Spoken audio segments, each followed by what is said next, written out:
ទូទាំងកម្ពុជាក្រុមគ្នារស់នៅមានសិទ្ធិសេ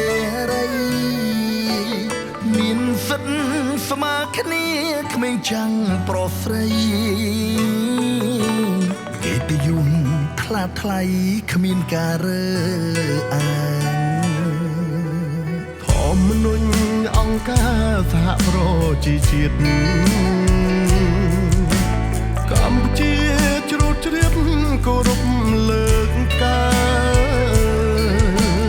បានអនុវត្តខ្ជាប់ខ្ជួនទ្វេឡើងប្រជាការលើកមុខមាត់ជាតិនយោបាយឈ្នះឈ្នះដៃចូលធំប្តីយន្តฟังឆ្លៀវវៃនាំមកសន្តិភាពគោរពសិទ្ធិមនុស្សមានសិទ្ធិរបៀបជាខ្មែរសាមគ្គីភាពមិនងំខ្លាំងខ្លា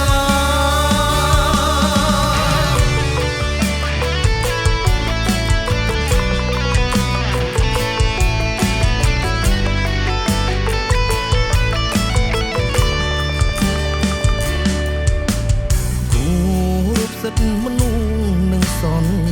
តិភាពខ្មែរក្នុងក្រៅជ្រាបនាំគ្នារាសាឋានៈដឹកនាំល្អកម្ពុជាអស្ចារ្យក្រ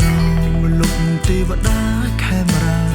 សុខសាន្តនយោបាយឈ្នះឈ្នះដៃចូលធំប្តីយន្តฟังឆ្លៀវវៃនាំមកសន្តិភាពគោរពសិទ្ធិមនុស្សមានសិទ្ធិរបៀបជាខ្មែរសាមគ្គីភាពមិនងំខ្លាំងខ្លានយោបាយឈ្នះឈ្នះដៃចូល